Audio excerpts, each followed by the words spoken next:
दोस्तों वेलकम करते हैं आपका आज़ाद फैक्ट्स टीवी में। आज हम आपको ऐसे हेलीकॉप्टर के बारे में बताएंगे जो अमेरिका ने 1 मई 2011 को एबटाबाद में उसामा बिन लादेन के खिलाफ ऑपरेशन में इस्तेमाल किया था और इसमें मौजूद स्टेल्थ टेक्नोलॉजी की वजह से पाकिस्तानी रडार इसे डिटेक्ट नहीं कर पाए थे। जी हाँ दोस्तों, मैं बात कर रहा हूँ UH-60 ब्लैक हॉक की, जो कि एक 4 ब्लेड्स 2 इंजन्स और जदीद हथियारों से लैस एक अमेरिकी लड़ाका हेलीकॉप्टर है और अमेरिकी फिजाइया का एक अहम हिस्सा है जो कि 1979 में अमेरिकन फिजाइया में शामिल किया गया था। ब्लैक हॉक अमेरिकन फोर्सेस के अलावा रिपब्लिक ऑफ कोरिया और जापान की डिफेंस फोर्सेस का भी हिस्सा है। ब्लैक हॉक को जंगी मकासद के अलावा फौजियों की ट्रांसपोर्टेशन, सर्च ऑपरेशंस और रेस्क्यू ऑपरेशन में भी इस्तेमाल किया जाता है। आम तौर पर ब्लैक हॉक को 2 पायलट और 2 चीफ गनर कंट्रोल करते हैं। ब्लैक हॉक 1315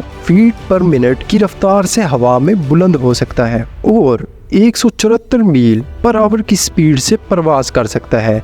ये तकरीबन 4 टन तक वजन उठा सकता है। Black hawk 7.62 mm machine gun, 16 hellfire missiles और 62 AIM stinger air to air missile से लैस होता है। ब्लैक हॉक के मुख्तलिफ हिस्सों को अलग अलग करके C-130 में आसानी से एक जगह से दूसरी जगह ट्रांसपोर्ट किया जाता है। ब्लैक हॉक की कीमत 14 से 16 मिलियन अमेरिकी डॉलर है। दोस्तों, इस तरह के मजीद इंटरेस्टिंग और शॉकिंग फैक्ट्स के लिए हमारे चैनल को जरूर लाइक और सब्सक्राइब कर दें।